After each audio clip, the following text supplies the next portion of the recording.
Good day to you. This is Sir Ryos with another deck. This is one of my favorite decks, the Snake Token deck. This is brought to you by our today's mascot, Deadshot. You're looking at me, punk. I'll put you down by using bullets to end your living days. Deadshot. Cool DC character. Pretty much. Yeah, pretty much. So, Snake Token deck. Let's talk about favorite decks. This is one of my favorite decks. And why is it one of my favorite decks? I'm a little off the wall. You know I'm going to like decks that are a little off the wall. So, when I learned that you could make a deck where you had snake tokens in two of my favorite colors, blue and green, I had to build this deck. And my friends were just like, really? Snake tokens? Until I started thrashing them in the face with this deck. And now they hate it when I play this deck because they're like, oh man, look out, Ryan's playing snake token. Gotta shut him down. So what are the main pieces of snake token deck? It's really one card. One amazing card, Suzuki Summons. 3 mana, you get 2 1/1 green snake tokens, but whenever you play a snake, you get to return Suzuki Summons to your hand. I'm not sure this is an uncommon. I think it should be a rare. It's amazing. So the whole game, I just play this card over and over and over and over, and I get so many snakes. It's hilarious. I'm killing people with snakes. It's awesome. The other reason I went blue-green, I really like this card. Ravnica is my favorite block. This is from the first Ravnica block. This is the Potaja Viper. You get 2 on flyer and 2 snake tokens. Really awesome card. So those 2, 4 of each, and a bunch of snakes. And then I put a couple of the legends in here from the Kamigawa block. This is like, in my opinion, kind of the only good to come out of the Kamigawa block was the snake tokens. But obviously Suzuki, son of Shishiro, pumps all your snakes. He gives warriors you control kind of death touch, and he is a warrior, so he's a good threat. He's going to make your opponents think twice, and you drop him and pump all your snakes. The other cool part is Sachi, daughter of Shishiro. She makes your shamans give you extra mana. So I do have snake shamans in here. This deck needs a lot of mana. It likes to draw a bunch of cards, and with a bunch of mana and a bunch of cards, I can play 3 times as many snakes as usual. So I like having her in there. And again, she's pumping the snakes, pumping their defense. I talked about this before. I like to go wide with tokens, and I like to go tall with tokens. So Scion of the Wild is how I go tall. Again, look at that Ravnica symbol. You see what I'm doing here? It's like Ravnica with snakes. Snakes on a Ravnica. So his power and toughness are equal number of creatures you control. Obviously, I'm making a ton of creatures. My opponents usually are not worried because if the Scion of the Wild is a 20/20 creature, they can block it with a wall of kelp. So, I toss some enchantments in here. One is Fist of Ironwood. Put a couple of these in here. I can give him Trample. And with 2 tokens, I give him Trample and essentially +2/+2.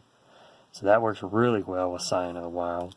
And then I like to draw cards. So Flight of Fancy, you can put the Scion up in the air, or any, attacker, any snake up in the air. Your opponents might not be expecting that, and you can draw 2 cards out of it. So I like that surprise aspect.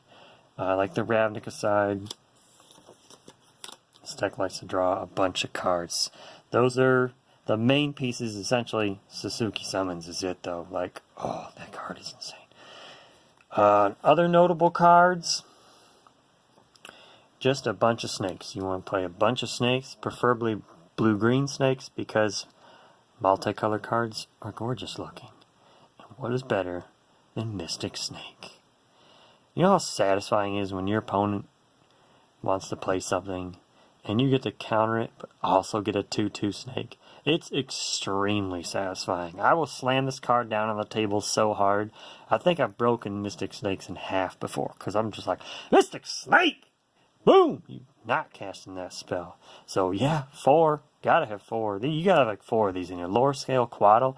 The artwork is gorgeous. Look at the color. Whenever you draw cards, he gets bigger. He's just a bad mama snake. Look at those fangs, man.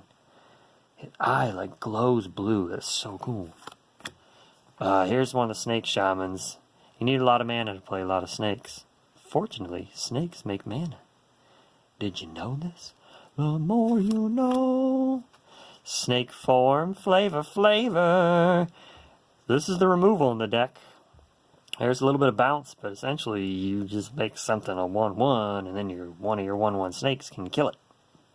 And you draw a card. Again, card draw. This card angers people to no end. Like, oh, dang it! Winged Quaddle. Yes, removal again in snake form. They attack you, you flash this in, you block, you kill their attacker, and you get Sasuke Summons back to your hand. Card's so good. Military Intelligence, one of my new favorite cards from M15. Whenever you attack with 2 or more creatures, draw a card. I'm going to be attacking with lots of snakes. I draw lots of cards. Oran Viper, one of the best snakes out there. It's a snow creature too. Cool looking card. This is from Cold Snap, and they kind of went back to like the Ice Age. So I started playing when Ice Age came out, so this card is like a place in my heart. Whiplash Trap. Sometimes the deck can be a little slow, and I like Whiplash Trap to kind of reset their board, return 2 creatures to their hand.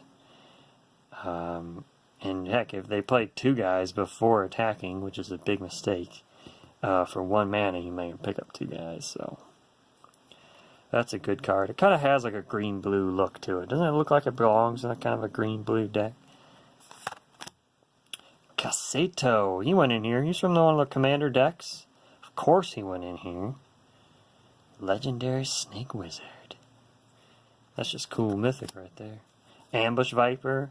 Flash snakes are really good, especially with Death Touch. So, your Sasuke Summons is in your graveyard. You don't have much in play. Your opponents, they just don't think you have much. They attack. You drop the Viper. You kill their attacker, you get Sasuke Summons back. I love it. Coiling Oracle. It's a snake, it's an elf, it's a druid, it's card draw, it's cheap, it's fun, it's blue-green. It just keeps getting better and better. You can never have enough Coiling Oracles. I'm going to say this. If you go somewhere and you're buying singles, just get 4 Coiling Oracles every day. So, yep, this is one of my favorite decks. So, favorite decks get favorite lands, everybody. So this deck is filled with the full art Island and Forest from Zendikar, and it's got 4 Simic Growth Chambers. So heck yeah, we get some sweet lands in there. That's what makes a favorite deck. So what makes a favorite deck for you? What makes a favorite deck? Is it, do you get to put all your sweet lands in there? Is it because the deck does something no one else does? This is why I like this, because nobody else thought about doing snake tokens. They might make a snake deck, or a token deck, but nobody thought about making snake token, and nobody thought about putting Scion of the Wild in there. So it was a big surprise. And then over the years, they just kept making more snake cards for this deck, and I love it. I love it. So what would you add to this deck? What would you put in here to make this better, kind of make it your own? So what makes one of your favorite decks? Let me know. If you'd like to see more token decks, I like token decks. I like making tokens. They're fun. I like tokens where you're kind of building your board state. You're building something amazing, and your opponents can't keep up. So let me know if you want to see more token decks. Let me know if you want to see more of my favorite decks. And as always, you're today's mascot, Deadshot, and I Sincerely hope you've been entertained. Mm-hmm.